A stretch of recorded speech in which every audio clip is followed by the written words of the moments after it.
The guys in the back were saying how amazing it looked, but we weren't rolling. It's almost stopping it from falling back down. One more interesting thing to this video, Tilta's Hydra Alien Mini with the Pocket 3. We did smack some bushes. The arm didn't give out, but the gimbal did give out. You can see the Great Dane. He would probably break this. Careful, careful, watch that camera. Oh, it got slapped. I'm already impressed with this arm.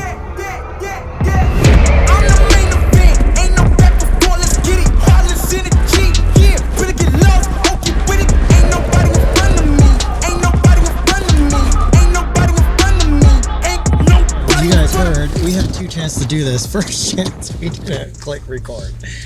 We're recording now, so let's see what goes wrong this time. These are electronic, and then it'll start sucking itself down. Wow, high tech. This is electronic now too. We already hit a bunch of bushes. And still was good. Yeah.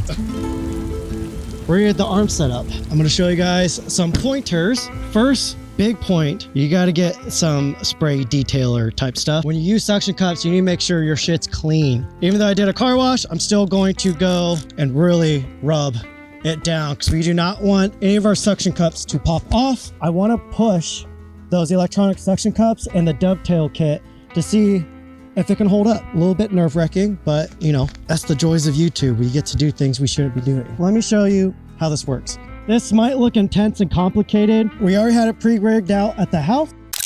So I was going to use the speed rail kit because that's kind of the go-to when it comes to off-road rugged type roller shots. But I really want to try out the new electronic suction cups. So we're going to use the dovetail kit here. I installed this front tow hitch in the front here, but sadly this piece does not fit on Tilta's dovetail kit.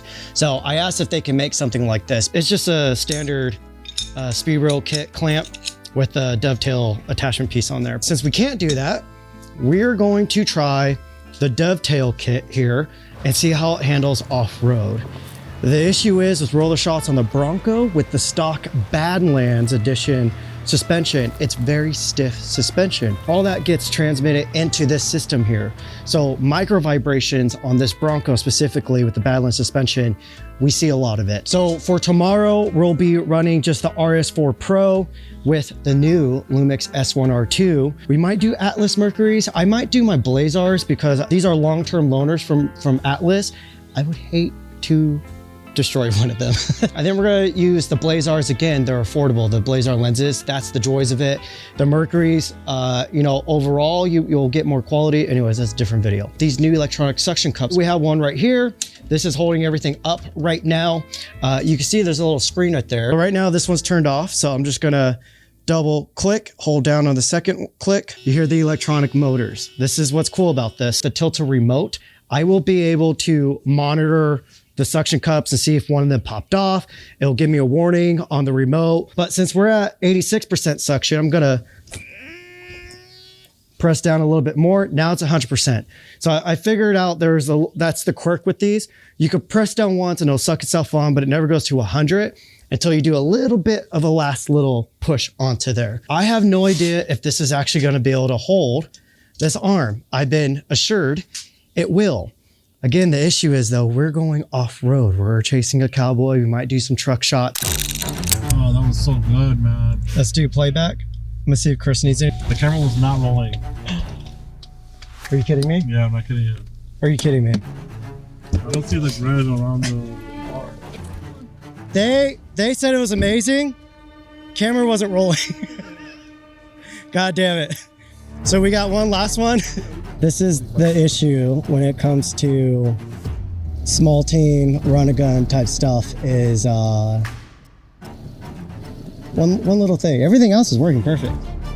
Just not record. All right guys, so he's gonna start a little bit closer because there's a ditch that he might jump over. So we might get some sauce on that. But then after he gets past that first ditch, he's gonna get a little bit more space. So we should get more full body. Camera's up. Let's focus up. We might have to do 2 fast ones off the bat. If so, you guys gotta be fucking on point. Can we get image on him real quick so I can see? Let me see on this one. It looks like we need to bring down everything, right? Okay, that's perfect.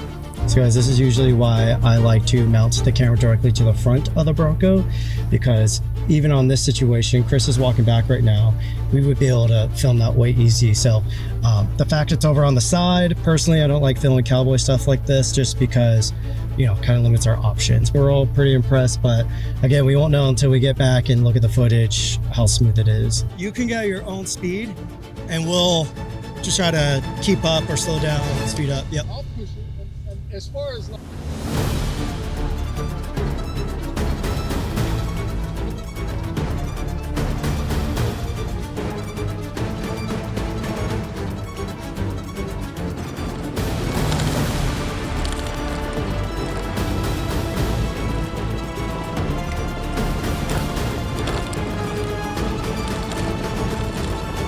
Guys, communicate with me if I need to speed up or slow down.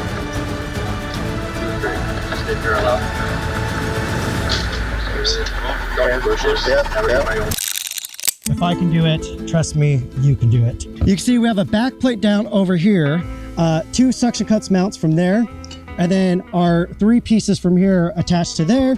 And then you'll see the center arm goes onto here. And then these bits are very important because without these bits, you're gonna get some wobbles. But once you attach these rails, it really just buckles everything down. Right there, it says 99%. Now it says 98. So I'm gonna give it one last little,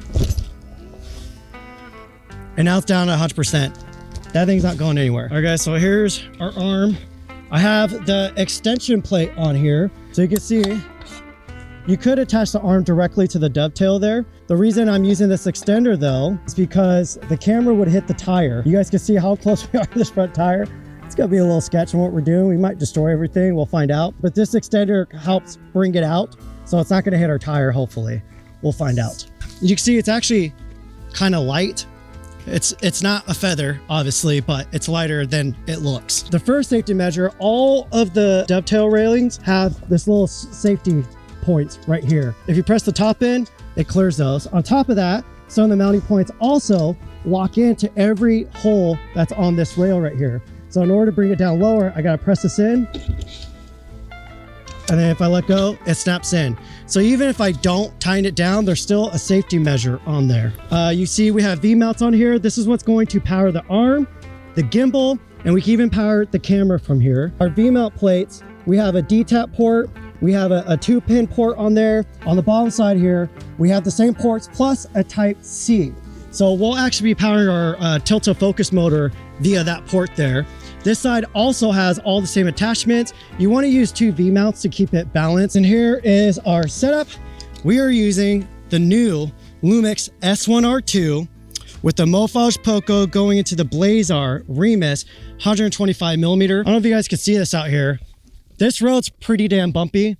So I think we're gonna have more issues with micro shakes. And then anytime we hit a big bump, that's the chance of this whole rig just collapsing and flying off. The stiff suspension here is great when you're off-roading because if you hit big bumps and everything, it could absorb them. But you feel it more throughout the vehicle, all those little micro shakes and everything. That's going to translate onto the system here. So you can, you know, if you have softer suspension, you'll get even possibly better results. Who knows? Tilta focus motor on there. And then the DJI RS4 Pro. We have everything locked in. We have a safety cable on here, and there's other safety stuff we'll go through here in a moment. Then we have the DJI wireless transmitter with a little 50-watt V-mount on the bottom there. But that just slides in there. I'm gonna lock it in. Okay, that's not going anywhere. So to power everything, guys, again, it says this is electronic, this needs power, and then the gimbal needs power. So Tilta also provides you with these cables here. So I'm just gonna put this into the D-tap. Right underneath here, you see we have 2 ports. This is to power it. Again, Tilta obviously thought all of this out. I'm gonna put this cable in, and this is going to power the RS4 Mini here, and that's just gonna plug into the front. So now we have power to the arm and to the RS4 Pro. There is a car mount mode on the RS4 Pro. So we're gonna hit that, and I'm just gonna start calibrating it. I already balanced this all at home. If you get any micro jitters, obviously, you know, the gimbal's calibrating right now, but you might have to go and turn up the settings even more to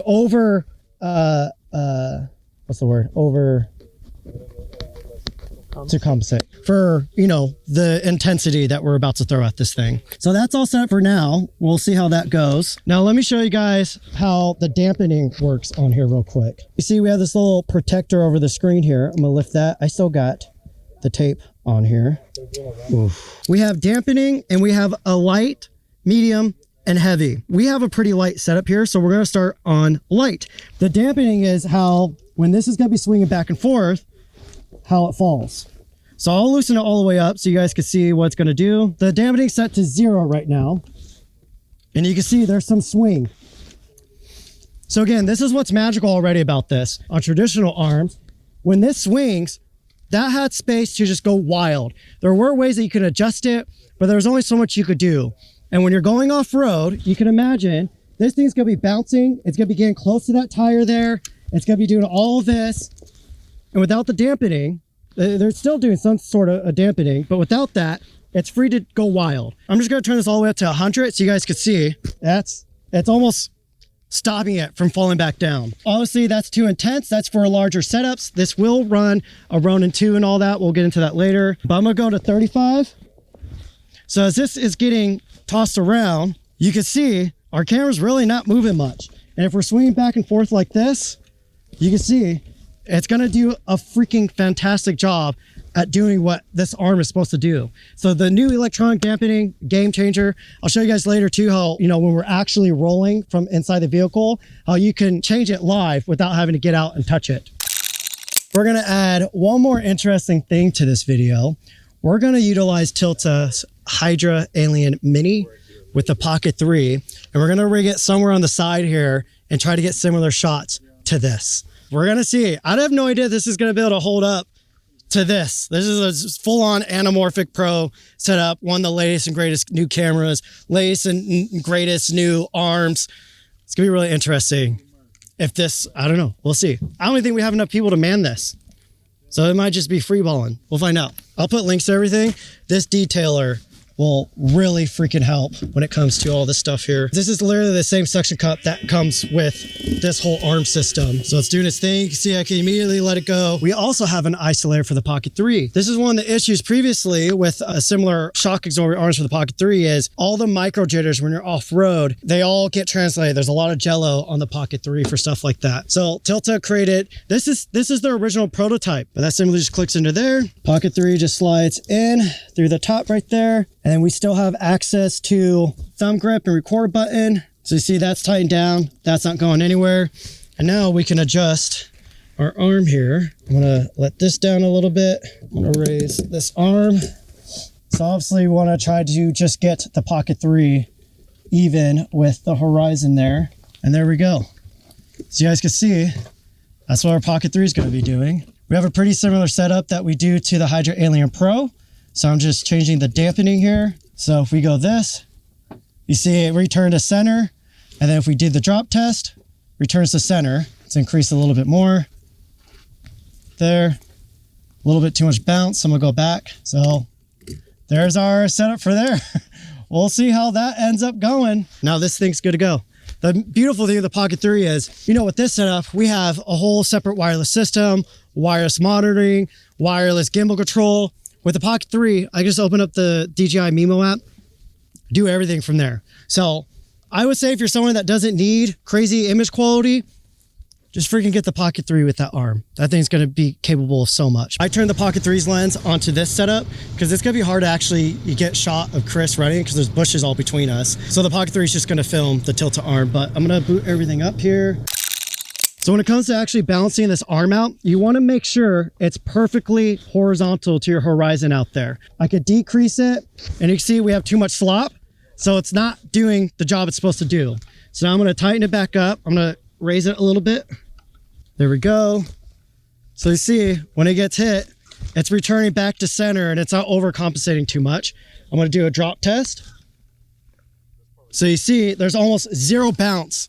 But we can go and adjust this. I'll turn this all the way the other way so you can see what this does. That's too much bounce. Again, this is the issue with traditional old school type arms. You can adjust this as much as you want, but it's not gonna ever be able to actually just fully settle perfectly. And that's because Tilta is now using a hybrid system for their balancing. The point is to keep it centered. So as you're hitting bumps and the car's going up and down and the camera's going up and down, you want it to live in that center axis. So when you lift this and drop it, if it's gonna bounce right back up, that's not the point of this. When it leaves the center mark, you want it to set back into that center mark. You want it to be able to hold that position.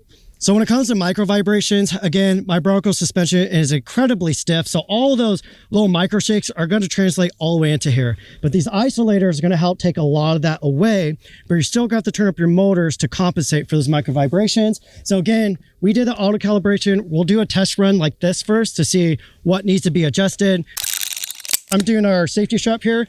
Luis is going to connect this guy, but through this remote, we'll be able to change the dampening live. So say if we get into some type of terrain where it's like, oh, that dampening is going to need to be turned up, we don't have to leave the car or stop it. We could do it live from here. So, all right, guys, this is Luis. He's going to show you guys what you could do with this setup here. This is the Tilta grip that you get with your Nucleus Nano 2. Fairly easy after you go through the tutorials, but once we get there, now we can change the, on the fly, the dampening. To change the sensitivity of the dampening mode, you can change it by changing the dial here. We're in this hard terrain, but we're about to get into sand or something even more bumpy. And I could yell at Luis real quick, be like, hey, turn up the dampening real quick. It's about to get hairy. He could easily turn it up. And again, the dampening is going to control this side to side motion and this front to back motion. So if we're getting crazy camera swings and it's going all over the place, which previously we did similar setups with another older arm, that was hard to control. Yeah. There's a lot of times where it would just start swinging crazy and there was only so much we can do. Having this electronic is just, it's game changing. I don't like saying that word. It's pretty game changing, because for you to be able to not get out of your car and then readjust everything just for that terrain, and then doing it on the fly with just a remote, it really helps out. If I can do this, you guys can do this. It took me an hour or two last night to get this all set up and dialed in. Probably like another 20 minutes out here outside of filming to get this all buckled back down. So really, really easy setup with the dovetail kit. Speed rail kits take a little bit longer. Okay, guys, we're gonna hit 30 and see how this is. Okay, here we go. This is the true test here. 30. There's 30, so just hold that. So we're at mid dampening at 30. Big bumper here.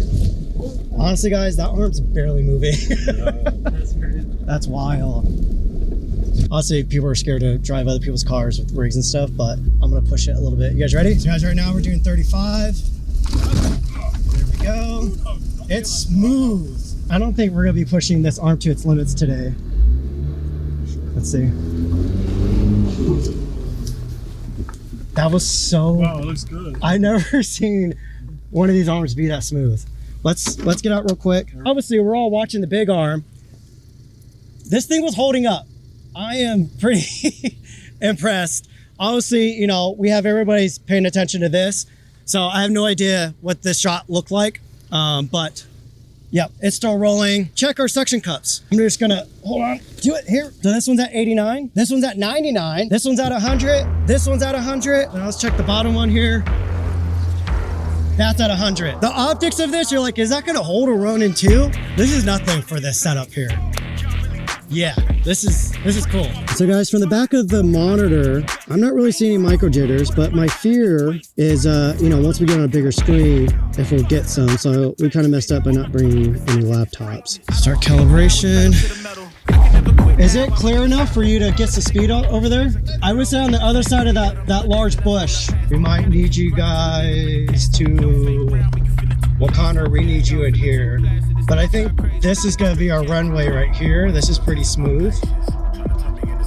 And it looks like there's enough space for him to run it. Don't make me lose my mind. Don't make me lose my mind. Don't make me lose my mind, cause I'm looking like Wesley, test me. Don't make me lose my mind. Don't make me lose my mind. Don't make me lose my mind, cause I'm looking like Wesley, test me.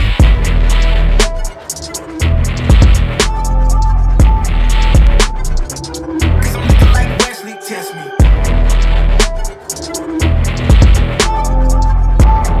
Don't make me lose my mind, cause I'm looking like Wesley, test me. Yeah, guess I know no better. I ain't got no chill, so they call me a devil, I know. cold. And if you're trying to test me a beast, you gon' need Liam Neeson. The chance that you taking is flagrant. You're testing your luck. If you think you make it out, then you're sadly mistaken. Careful what you putting your stake in, cause I ain't got no patience and no limitations. You trying to figure me out and I know I don't make sense, but no one's there when you call like you're trapped in the Matrix. You need to take a break from it. I think you should take 6. Cause yes, I hold a throne and no one else can replace this. All right, guys, one of the suction cups, I didn't charge everything like I should have last night. So, you know, you could see that as a downside to electronic suction cups versus traditional suction cups. But if you're a responsible person, you would just charge them. I thought I was down 1 bar on all of them, but now that I'm thinking about it, I checked a couple of them. So that's my bad. But we have the DJI power station here. Set this down here. I carry a long USB-C cable with me everywhere I go. On the suction cup, we have a little port here with a weatherproof cover. Charging it by 3 watts. You can see we did smack some bushes. We hit a large bump. The arm didn't give out, but the gimbal did give out purely because it went up and the mat box got stuck underneath it. So I think it just cut it off and just killed it. But you see we have a bunch of marks on here. We did hit some bushes decently hard. So that's more so the gimbal though. The arm though, this thing's going to take way more beating than what this gimbal can take. I'm assuming that's going to be the case here. Incredibly robust. So guys, the payload can hold this Great Dane, this 8-month Great Dane.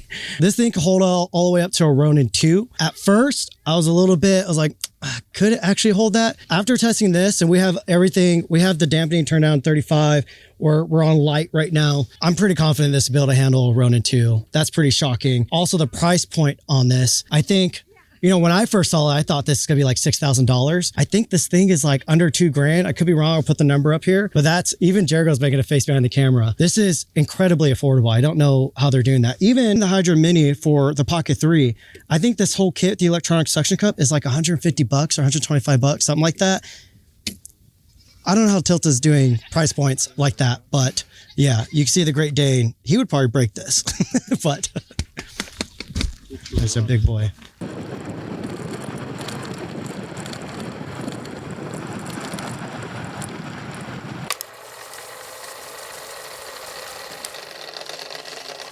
And this is the stuff I would do professionally just a year ago, but now I get to do it for fucking YouTube and just have fun with it and just throw all this amazing consumer type gear, but turn it into this. I am saying this without checking the footage. It could end up looking all shit.